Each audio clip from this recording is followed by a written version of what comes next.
First, I'll review my physician's orders for furosemide. I do look in the orders that my patient does have normal saline. So I'm going to go ahead and gather all of my supplies. I have my gloves. I have my hanger. I have my alcohol preps. I've got my piggyback tubing.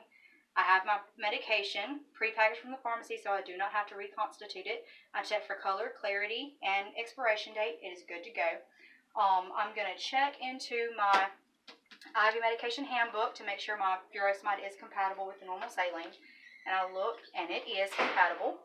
So I'll go ahead and I will label my medication right here. Now, at this point, I'm going to wash my hands, get everything done.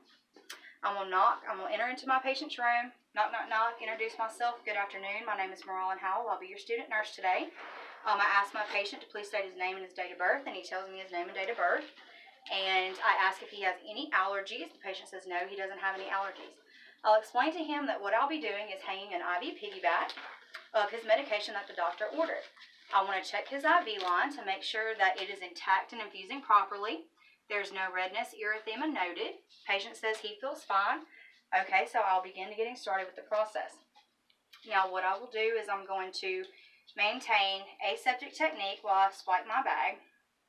I take this off, spike my bag, make sure that it is normal saline he has, and it is.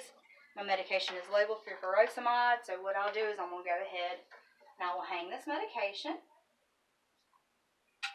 up here. And I'm going to get my alcohol prep, clean it off,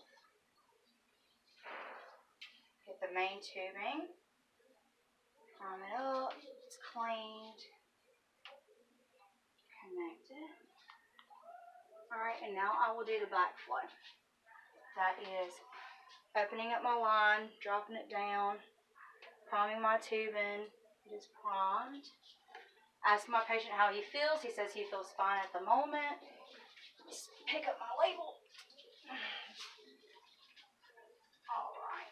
Now at this point I'm going to go ahead and lower this. And during this process I will maintain the 6 rights of medication administration, which is time, route, amount, medication, person, and documentation. I'll prime my tubing, set the drop factor as the 10 drops per mil what the physician ordered. Make sure it's flowing intact. Everything's good. Ask my patient how he feels. He says he's fine. There's no burning or anything. And I will document what I did as a maintained aseptic technique. And that is it.